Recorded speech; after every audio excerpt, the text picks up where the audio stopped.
pessoal, vamos para mais uma videoaula aqui do nosso canal. Nesta videoaula abordaremos os sinais vitais, que são práticas aí fundamentais de enfermagem e presente na rotina dos profissionais de saúde. Além disso, também é um tema aí frequente nas provas, tá? Nessa nossa videoaula, pessoal, nós vamos abordar os sinais vitais de uma forma geral, ampla e também breve. Em relação aos sinais vitais, pessoal, nós vamos ver aí que eles fazem parte, né, do banco de dados que nós colhemos aí do nosso cliente, né, quando nós estamos fazendo o histórico de saúde do nosso paciente. Então, no primeiro contato que você tem com o cliente, né, o paciente, usuário do serviço de saúde, geralmente, né, os sinais vitais são utilizados também como base de dados, são dados essenciais para a gente utilizar na avaliação de saúde desse indivíduo que está em investigação, em análise. E nós, muito mais do que verificar os sinais vitais, nós temos que saber,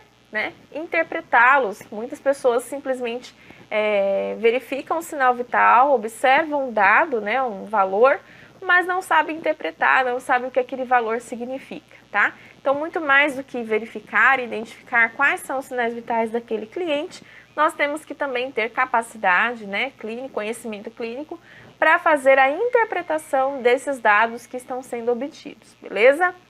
As medidas mais utilizadas de sinais vitais pelos profissionais de saúde, no caso, são a temperatura, pulso, pressão arterial, frequência respiratória e saturação de oxigênio. Esses sinais vitais são os verificados aí rotineiramente pelos profissionais da saúde. E o que esses sinais vitais me indicam quando eu faço a coleta dele? Os sinais vitais, pessoal, vai indicar a eficiência das funções, por exemplo, circulatória, respiratória, neural e endócrina do corpo.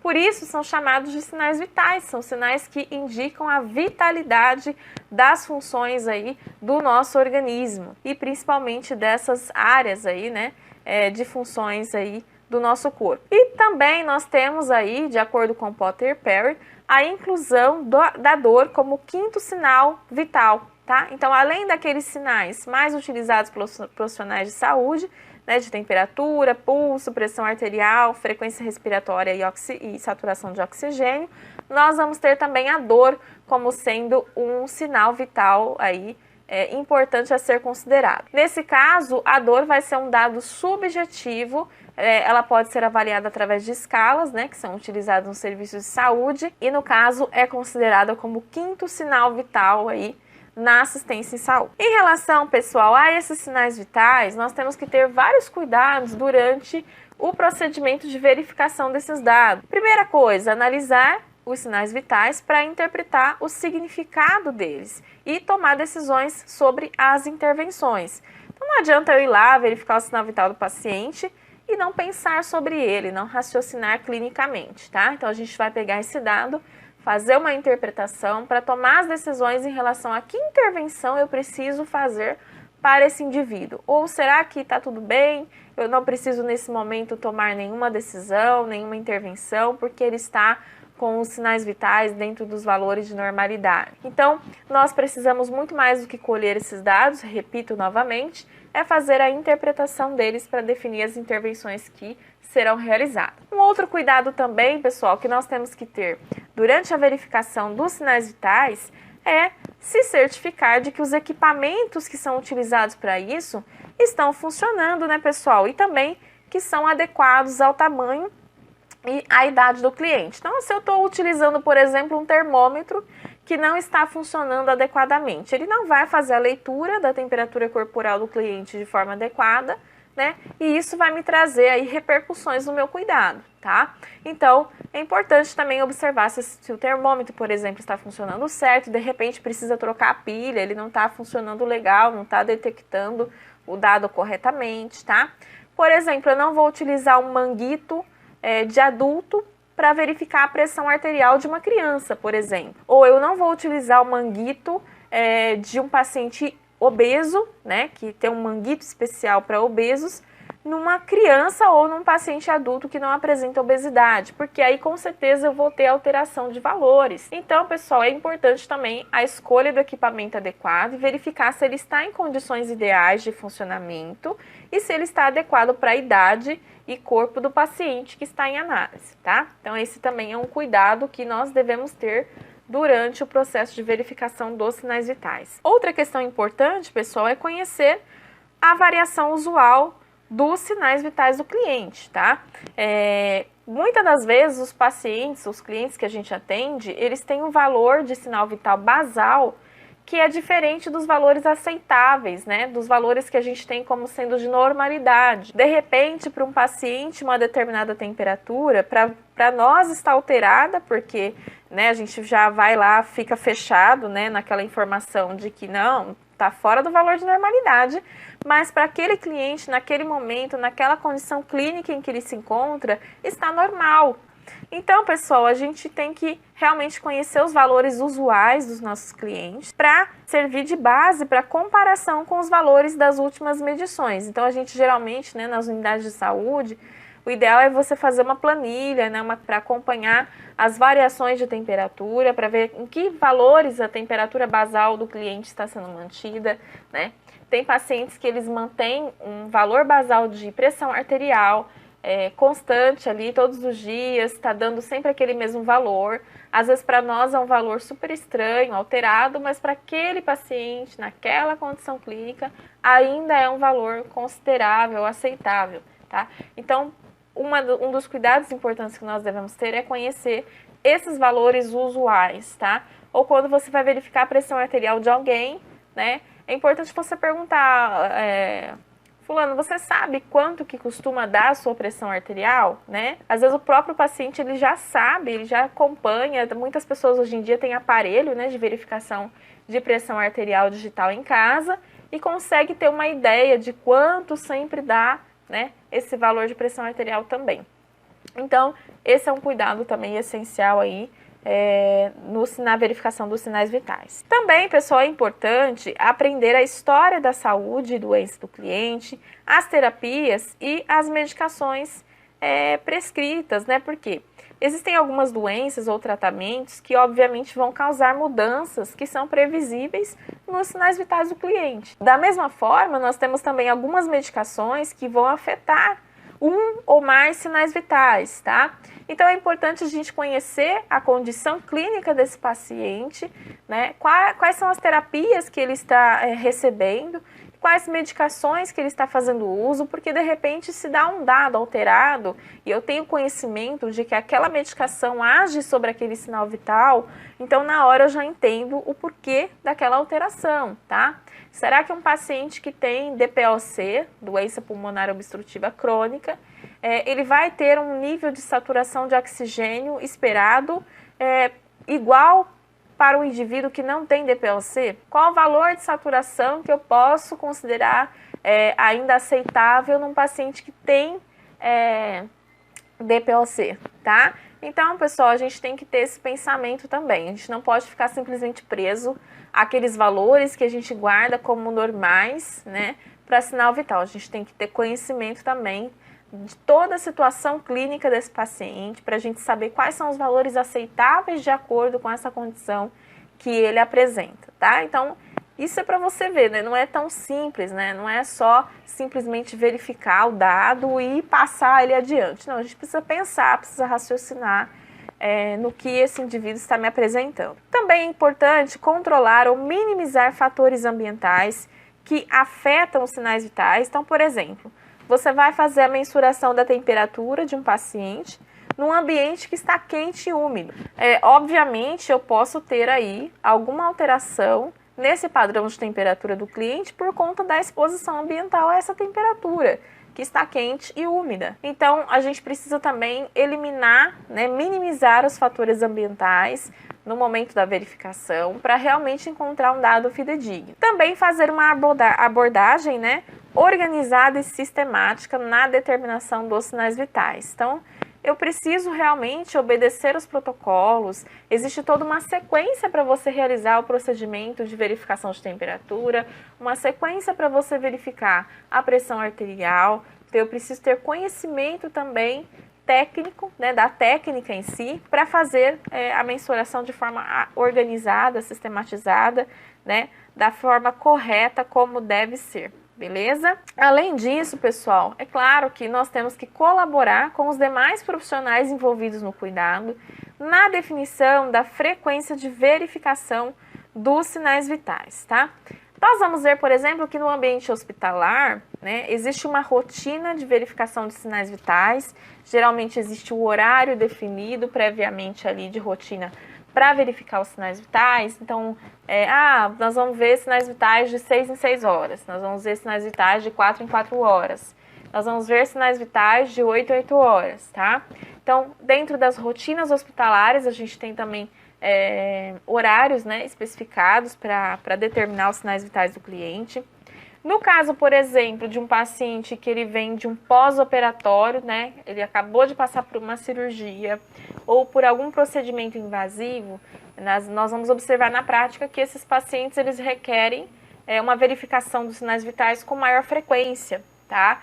Então, existe também uma rotina diferente para pacientes que estão nessa condição. Para quê? Para ver se teve alguma complicação. O paciente acabou de passar por uma cirurgia, pode ser que ele apresente alguma complicação após esse procedimento, tá? Então, nós vamos ver aí que, nesse caso, os sinais vitais acabam sendo determinados com maior frequência, né? Para verificar essas complicações. Então, tem muito também dessa questão do ambiente, né, que o paciente está, do que ele fez, qual procedimento qual terapia está sendo realizada com ele para determinar essas frequências de verificações, tá? Um paciente, por exemplo, que vai passar por atendimento ambulatorial, uma consulta, ou ele vai fazer exames, tá? Geralmente é feito também a verificação dos sinais vitais antes de que ele receba esse atendimento, antes de uma consulta médica ou de enfermagem, a gente vai também fazer a verificação dos sinais vitais, tá? Então, nós, enquanto profissionais de saúde, nós temos que colaborar com a definição dessas frequências de verificação dos sinais vitais, de acordo com o serviço em que nós estamos, né? De acordo com o cliente que nós estamos atendendo. E além disso, dessa questão do ambiente onde eu estou, de que setor esse paciente, esse cliente está, nós temos também, obviamente, aquele paciente que ele vai apresentando alterações, que ele começa a agravar, começa a rebaixar, e obviamente esse cliente ele vai precisar de uma frequência maior de verificação dos sinais vitais. Tem pacientes que você começa a ter que verificar os sinais vitais dele a cada 5 minutos, a cada 10 minutos, a cada 15 minutos, tá? Então ele precisa de uma frequência maior, não pode ser a cada 6 horas, por exemplo, porque é um cliente que está apresentando uma situação aí clínica que precisa ser constantemente monitorada. Então, a questão da frequência é muito relativa, né? Então, é por isso que também nós temos que estar atentos e colaborar com a equipe nesse sentido também. Claro, também nós vamos ver, pessoal, a questão da utilização dos sinais vitais para determinar a administração de medicamentos, né? Geralmente, a gente vai perceber que tem algumas drogas, por exemplo, que agem, né, sobre o coração, que vão ser utilizadas quando a gente tem variação de pulso, variação de pressão arterial, né? De repente, a gente vai ter que administrar um antitérmico porque o paciente apresentou alteração de temperatura. Então, os sinais vitais, eles também são importantes para definir quais medicações serão administradas neste cliente, beleza? Um outro cuidado também, pessoal, é analisar os resultados das medições dos sinais vitais. Como eu já falei, sinais vitais, eles também não devem ser analisados de forma isolada. Eu vi todos os sinais vitais, mas eu vou analisar só a saturação, né? Aí eu vejo lá a saturação deu X, mas aí eu não penso na pressão arterial que esse indivíduo está, na temperatura, não tem como. Eu preciso analisar esses sinais vitais de forma conjunta, porque um está relacionado ao outro, tá? Então eu preciso também, obviamente, além de colocar todos esses sinais vitais em questão, eu preciso utilizá-los também para analisar junto com os sinais e sintomas que esse cliente está apresentando, tá? Porque eles vão estar, tudo isso vai estar correlacionado. Então, eu preciso analisar os resultados de forma minuciosa e estando ciente também do estado, né, atual do meu cliente. Também, pessoal, é importante, além de verificar os sinais vitais, comunicar qualquer alteração desses sinais, tá? Não basta simplesmente eu ir lá verificar, anotar, documentar e não passar isso adiante. Então, qualquer alteração de sinal vital percebida pelo profissional durante a verificação deve ser reportada, né, aos profissionais que estão envolvidos ali no cuidado daquele cliente, beleza? Em que momento a gente vai fazer a verificação dos sinais vitais? De acordo com a Potter e Perry, né, que é a referência, uma das referências principais aí de fundamentos de enfermagem, nós vamos fazer a mensuração dos sinais vitais na admissão do cliente aos serviços de cuidado de saúde. Então, sempre que um cliente é admitido no serviço de saúde, ele chega para nós vamos fazer a verificação dos sinais vitais dele. Também, quando eu for avaliar o cliente no ambiente domiciliar, então, durante as visitas domiciliares, nós também vamos fazer a verificação desses sinais vitais, porque às vezes ali naquele momento que você está fazendo a visita, fazendo as orientações, o indivíduo pode apresentar alguma alteração, né, de sinal vital que requer alguma intervenção, tá? Então, nós vamos também ali verificar os sinais vitais desse cliente. Também nós vamos medir no hospital, né, em esquema de rotina, conforme prescrição aí do prestador de cuidado, dependendo da situação clínica do paciente, o médico acaba prescrevendo a rotina de sinais vitais de forma diferente, né, em horários determinados, em períodos determinados, e também de acordo com os padrões ali hospitalares, né, os protocolos institucionais de rotina de verificação de sinal vital, tá? Também nós vamos medir antes e após um procedimento cirúrgico ou procedimento diagnóstico invasivo, como eu já falei, até para a gente ter uma comparação de como esse cliente chegou, como ele entrou, né, como que ele foi para o centro cirúrgico e depois que ele voltou da cirurgia, como ele está agora, né, para a gente ver se ele está tendo alguma complicação, né, ou o paciente foi fazer uma endoscopia, tá? A gente vai ver antes e também depois os sinais vitais para ver se teve algum problema, né, durante o procedimento. Também nós vamos ver sinais vitais antes, durante e após uma transfusão de sangue e hemoderivados.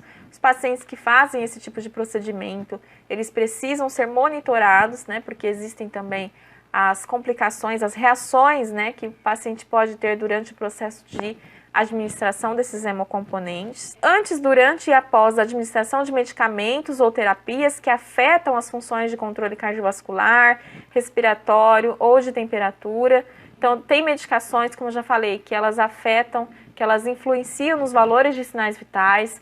Então, para essas medicações que têm uma maior ação em relação a esses dados, nós também vamos fazer a verificação dos sinais vitais antes e após a administração. Nós vamos também medir os sinais vitais quando as condições físicas gerais do cliente estão alteradas. Então, de repente, o cliente está perdendo a consciência, ou ele está tendo um aumento significativo da intensidade da dor dele, então ele está apresentando alguma alteração, né? Então, nesse caso, nós também vamos mensurar os sinais vitais dele, tá?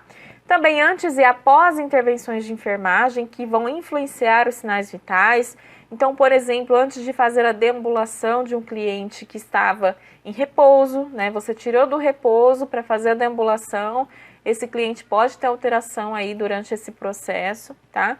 Ou, por exemplo, se o cliente vai realizar exercícios com amplitude de movimentos, você vai estimular muito aquela região, então o paciente pode ter também alterações de sinais vitais, tá? E nós vamos também verificar sinal vital quando o cliente informar sintomas inespecíficos de aflição física, né? Tem paciente que às vezes você vai fazer visita no quarto, né, da enfermaria ou enfim, que você vai conversar com ele e ele fala, eu tô me sentindo diferente, não sei, eu tô me sentindo engraçado, estranho hoje. Então aí nós já vamos verificar os sinais vitais também, porque ele pode estar apresentando alguma alteração vital, alguma alteração de um dado vital, de um sinal vital, tá? Então nós vamos ficar muito atento a isso, porque às vezes o profissional acaba levando na brincadeira, né? Esse paciente está muito engraçadinho hoje e tal. Não, ele pode estar sinalizando que tem alguma coisa ali de diferente. Obviamente, se ele disse isso, ele mesmo já está falando que está diferente, que ele não é assim usualmente. Então, se ele não é assim sempre, né? Se ele está falando para você que ele está se sentindo diferente, então vamos verificar os sinais vitais para ver se não tem alguma alteração importante a ser observada, tá, pessoal?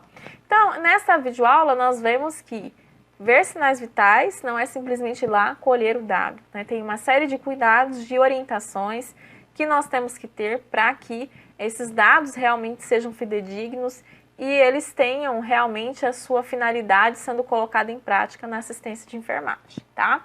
Então aqui foi uma aula geral, esses cuidados também já foram cobrados aí em provas, tá? E nós teremos também, então, as outras videoaulas em que nós vamos falar especificamente de cada um desses sinal vital, da temperatura, pulso, pressão arterial, saturação, dor, tá? De todos os dados, como a gente verifica, quais são as recomendações mais atuais, e como esses temas também estão aí sendo abordados pelas bancas nas provas. Olá, tudo bem? Se você quer saber como diferenciar crise convulsiva de epilepsia e de desmaio, fica até o final do vídeo, que hoje vamos falar sobre o tema. Olá, o meu nome é Dr. William Rezende do Carmo, sou médico neurologista e sou o fundador da Clínica Regenerate. Se você já teve dúvidas sobre esses termos, ou até mesmo para entender a diferença do que é desmaio, epilepsia, convulsão, e é uma dúvida comum, vamos descrever e detalhar mais sobre cada uma dessas coisas. Bem, primeiro, não é tudo que é desmaio, que é epilepsia, que é crise ou o que for. E primeiro, a gente tem que vir com os termos. Convulsão, pela definição, é quando a pessoa tem abalos musculares, que a pessoa se debate de forma ativa, está tendo contraturas musculares junto com força do músculo. Tipicamente, a pessoa fica de olho aberto durante uma crise convulsiva, ela estica os braços e depois começa a se debater com movimentos repetitivos. Isso é uma crise convulsiva, tá? Numa crise convulsiva, a pessoa fica dura e é típico dela ficar babando, dela ficar roxa. E depois da crise convulsiva, ela acorda confusa, ela acorda falando embolado, e ela acorda com o pensamento estranho. É normal dela fazer xixi e, às vezes, até liberar os esfíncteres e evacuar na roupa. E, durante uma crise convulsiva, a pessoa cai e se esborracha no chão. Ela bate a cabeça, ela cai onde estiver, pois ela não tem mínimo controle do que está acontecendo com ela. Ela não tem controle motor, tá? E, muitas vezes, é difícil de diferenciar de uma crise convulsiva de uma pseudocrise. A gente está achando que a pessoa está tendo uma crise convulsiva e, às vezes, a pessoa está psicologicamente alterada e está se debatendo lá. Um grande diferencial é que uma crise convulsiva, tipicamente, ela dura 1 minuto, 2 minutos no máximo. É muito raro de uma crise convulsiva passar de 2 minutos. Mas, tipicamente, ela dura segundos. Apesar de que, para o familiar, para a mãe, quem está vendo, aquilo lá é uma coisa absurda. A pessoa parece que é uma infinidade de tempo, mas, às vezes, está sendo, desde que começou a crise e está debatendo, é o quê? 60 segundos, 90 segundos. E já uma pseudocrise, tipicamente, ela passa de 2, 3 minutos. A pessoa fica tendo crise lá 5 minutos. E por quê? Não é uma crise real, não é uma crise verdadeira. E a pessoa que tem pseudocrises de repetição, tipicamente, ela não se machuca. Ela tem aquelas crises sempre em locais convenientes. Em locais onde ela não cai, ela não fura o olho, ela não bate a cabeça, ela não se corta, ela não morde a língua, ela não se debate toda e fica toda cheia de roxa, toda machucada.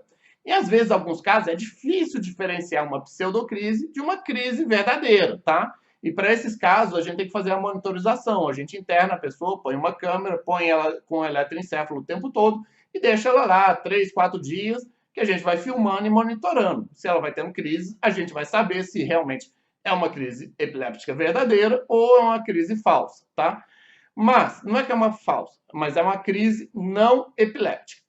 O termo para diferenciar de crise convulsiva de epilepsia é que epilepsia é uma doença da qual tem atividade elétrica anormal no cérebro que gera alguma atividade neuronal, uma atividade neurológica anormal. E isso não precisa ser necessariamente uma crise convulsiva. A pessoa que está tendo uma crise epiléptica, não é toda crise epiléptica que é uma convulsão. Tem pessoa que tem uma crise epiléptica e ela pode ter alteração de comportamento. Por exemplo, a pessoa fica mais agressiva e começa a quebrar coisas sem propósito. Eu lembro muito bem, quando era estudante, eu estava fazendo o internato da parte da psiquiatria, teve um caso que foi para a psiquiatria, mas não era psiquiátrico, ele era neurológico.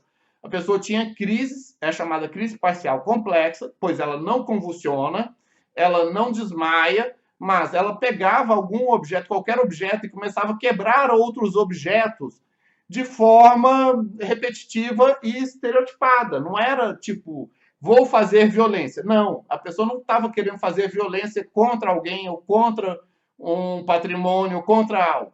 Ela começava a quebrar coisas de forma estereotipada. Aí passava a crise, a pessoa parava, ficava lá quieta e não sabia dar a explicação do porquê isso acontecia.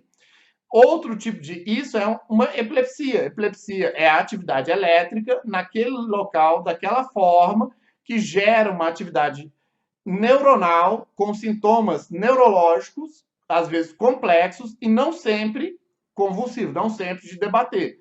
Pode ser uma crise focal, que a pessoa fica toda hora remexendo, ou toda hora contraindo o braço, ou que a pessoa fique na crise dela, ela fique vendo coisas, vendo alterações de imagem, pode. Tudo depende do local aonde a pessoa está tendo a crise. Uma crise uncinada, se é na região da olfação. A pessoa pode ficar percebendo cheiros, ter percepção de cheiro do nada, tem uma percepção de um cheiro desagradável que ninguém percebe, e é uma crise, é um tipo de crise epiléptica que não gera convulsão, tá? A crise convulsiva ou convulsão é o debater muscular associado à atividade epiléptica. É um tipo de epilepsia.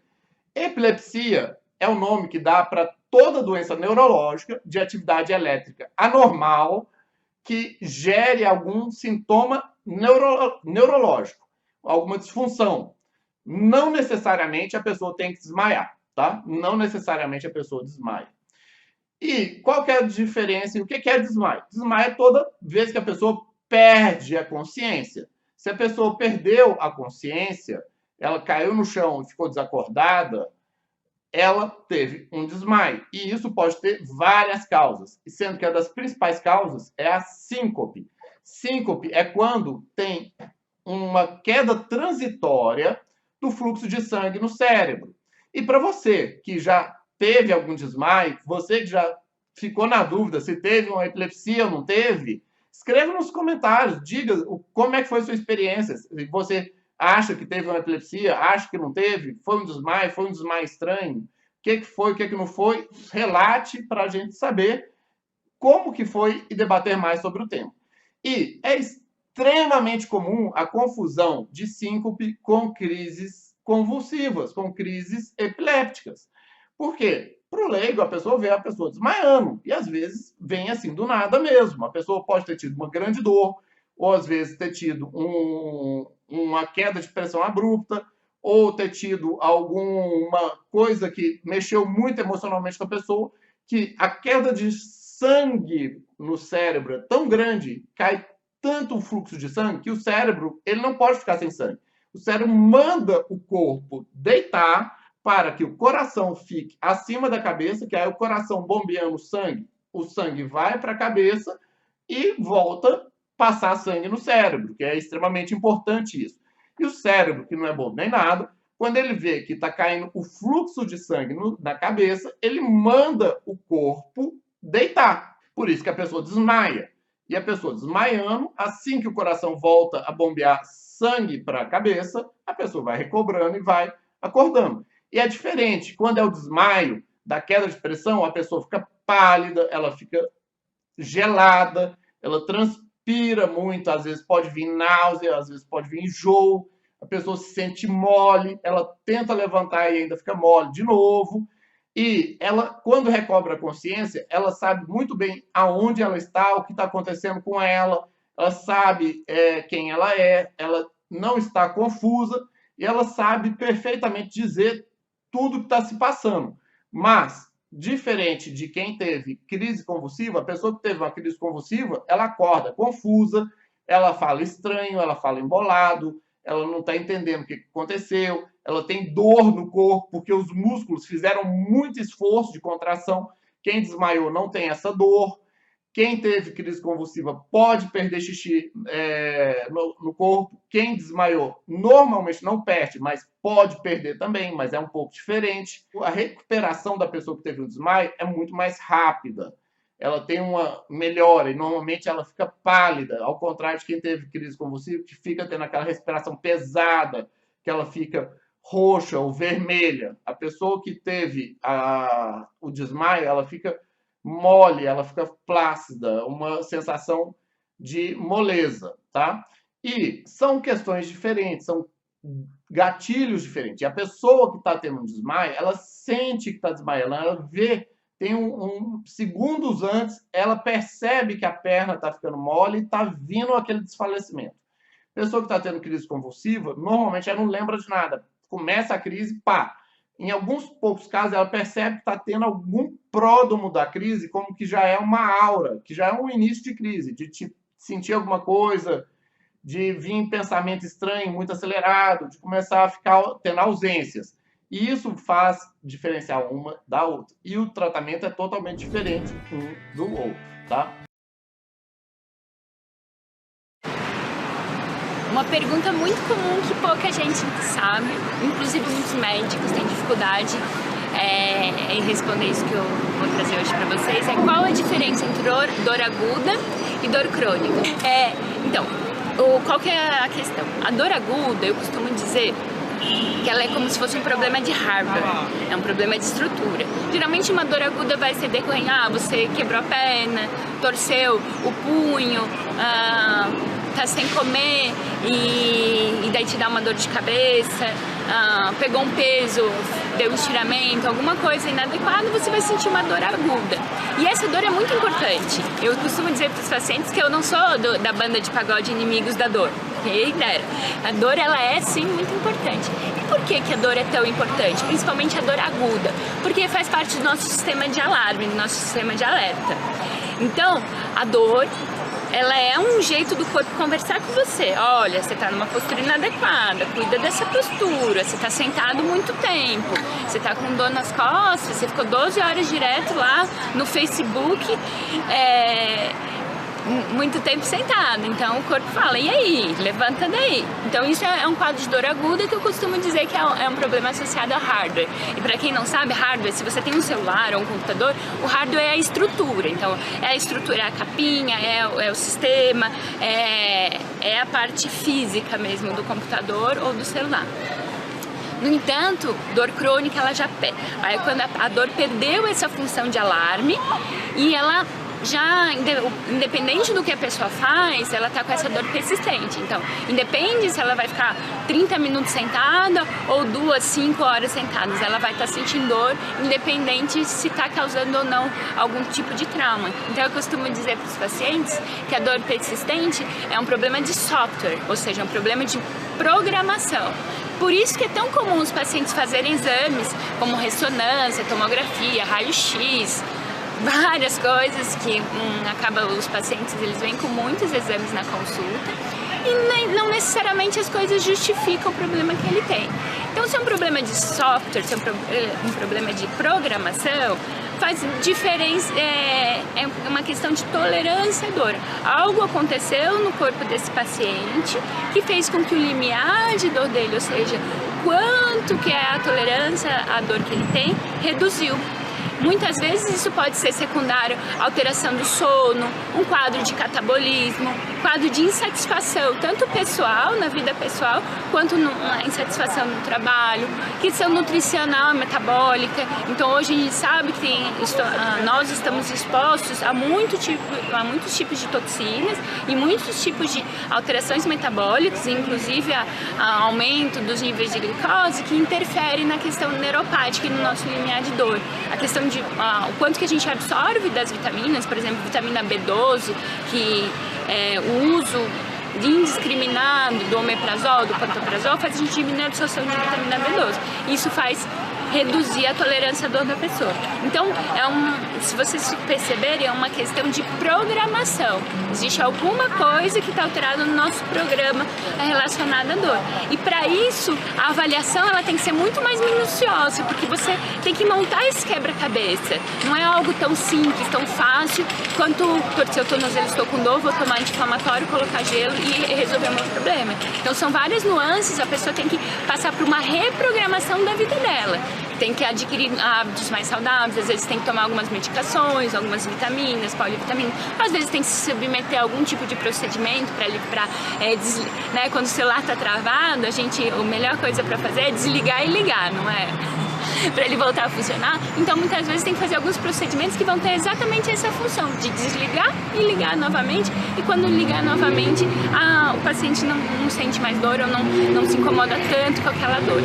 Então é muito importante para vocês isso, entender que a dor ela é importante, ela faz parte do nosso mecanismo de sobrevivência, mas a dor persistente é quando esse alarme ele quebrou, ele está disfuncional. Como se fosse um alarme de uma casa que está disparando direto, que daí já não tem mais função.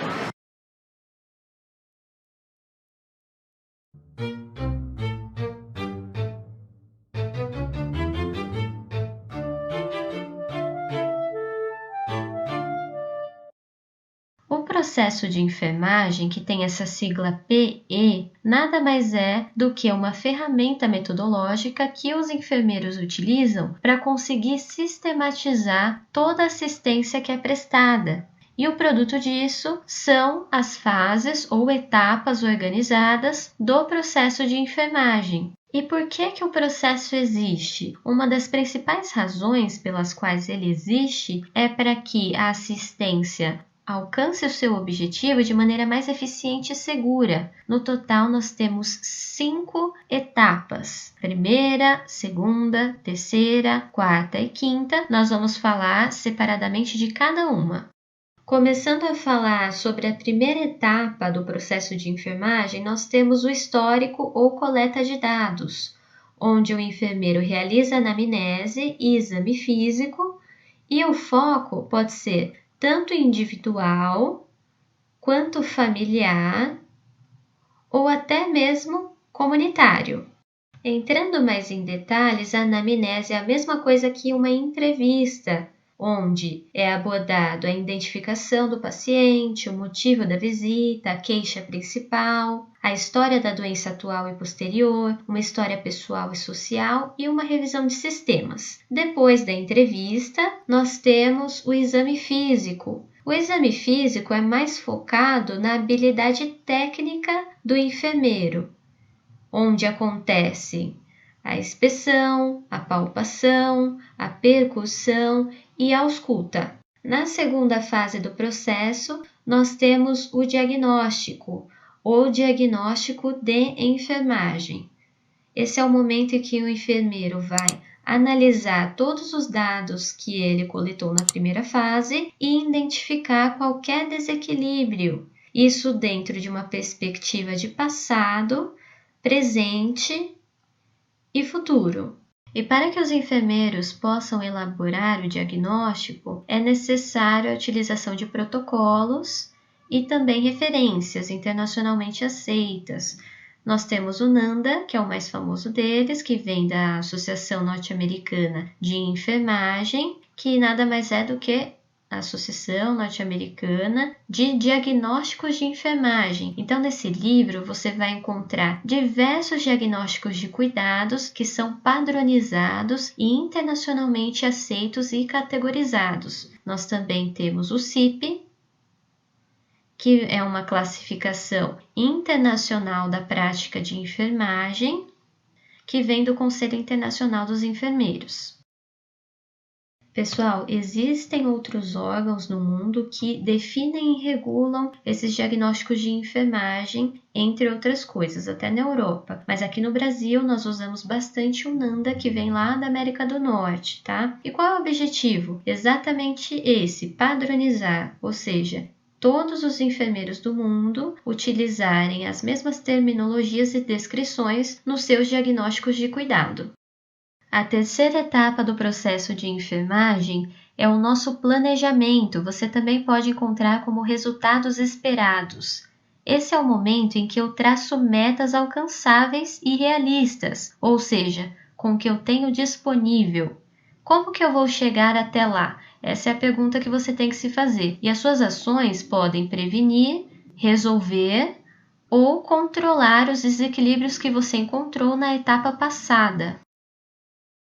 A quarta etapa do processo se chama implementação. Deixe uma observação em aberto em relação a ela e no final do vídeo você vai entender o porquê.